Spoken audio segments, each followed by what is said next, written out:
எதுக்குமா இப்போ அண்ணி மேலே கோவப்படுதே? அப்பா என்ன பேசுனாங்கிறத கேட்டுட்டு தான் வரேன். நடந்தது என்னன்னு தெரியாம அண்ணி மேலே கோவப்படாதுங்க. நபரு, உனக்கு இவளை பற்றி ஒன்றும் தெரியல. வெளுத்ததெல்லாம் பாலுன்னு நம்பி அமர்ந்துறத அவ்வளோதான் நான் சொல்லுவேன். வெளுத்ததெல்லாம் பாலுன்னு நம்பி அமர்றதுக்கு நான் ஒன்றும் சின்ன பிள்ளை இல்லைம்மா. அவள் உனக்கு சொக்குப்பிடி போட்ட, அதான் அவள் திட்டுறது கூட உனக்கு தெரிய மாட்டேங்குது.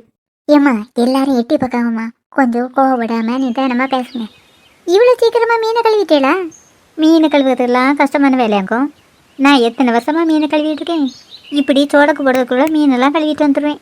ஏம்மா நான் கொண்டு வந்து கவருங்க, அதை விட்டுட்டு கூடையே கொண்டு வந்திருக்கே. வீசின கையும் பெருங்கையுமா வந்தவளையே கூடையை கொண்டு போச்சிருந்தேன்.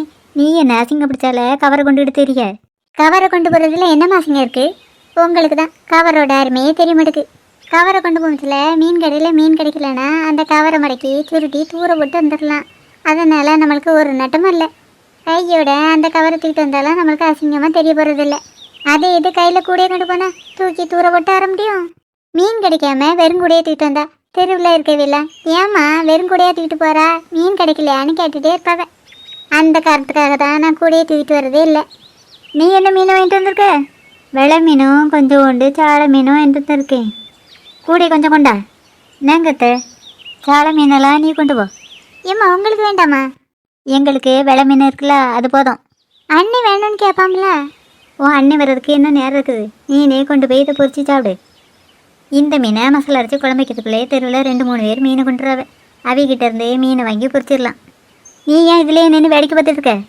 மீன் ஆமாம் பேர போது உள்ளே போய் மசாலா அரைச்சி குழம்பு வை. சரிங்கத்த. ஏம்மா நான் போயிட்டு வரேன். என்ன நீ வந்த நேரத்துலேருந்து போகிறேன்னு சொல்லிட்டு இருக்க? இப்போல்லாம் உனக்கு அம்மா மேலே பாசமே இல்லை. உங்கள் மேலே நான் வச்சுருக்க பாசத்தை விட அதிகமாக மீன் உளிமீறக்கூடாது பயம்தான் இப்போ எனக்கு இருக்குது. என்ன நீ வந்த நேரத்துலேருந்தே மீன் உளிமீறுன்னு சொல்லிகிட்டே இருக்க? மீனை நல்லா கழுவி உப்பு விட்டு தான் வச்சுருக்கேன். அவ்வளோ ஈஸியாக உளுமாது. நான் வாங்கிட்டு வந்தேன் இந்த மீன் உளுமாதுமா. ஆனால் அண்ணி வாங்கிட்டு வந்தேன் இந்த சாலை மீன் உளிமீறும். இதையும் கழுவி உப்பு போட்டு தந்துடட்டுமா? நான் உள்ளே போய் படுத்து தூங்கம்மா. நீங்கள் ஒரு வேலை பண்ணுங்க, இந்த சாலை மீனெல்லாம் கழுவி பொரித்து தந்துடுங்க. சரி, நீ உள்ளே வந்து கட்டில் படுத்து தூங்கு. நான் மீனெல்லாம் கழுவி உன் அண்ணிகிட்ட பொறிக்க சொல்லிட்டேன். மீனெல்லாம் பொறிச்சு முடிச்ச உடனே ஒன்று நான் எழுப்புக்கேன். அதுக்கு பிறகு உன் மாமியார் வீட்டுக்கு போ. அதுக்கு பிறகு எதுக்குமா நான் என் மாமியார் வீட்டுக்கு போகணும்? அப்போ நீ இன்றைக்கி இங்கேயே தங்க போகிற? இன்றைக்கி இல்லைம்மா, அதுக்கு பிறகு நான் நிரந்தரமாக இங்கேயே தான் தங்கியாகணும். எதுக்கு இப்படி சொல்லிட்ட?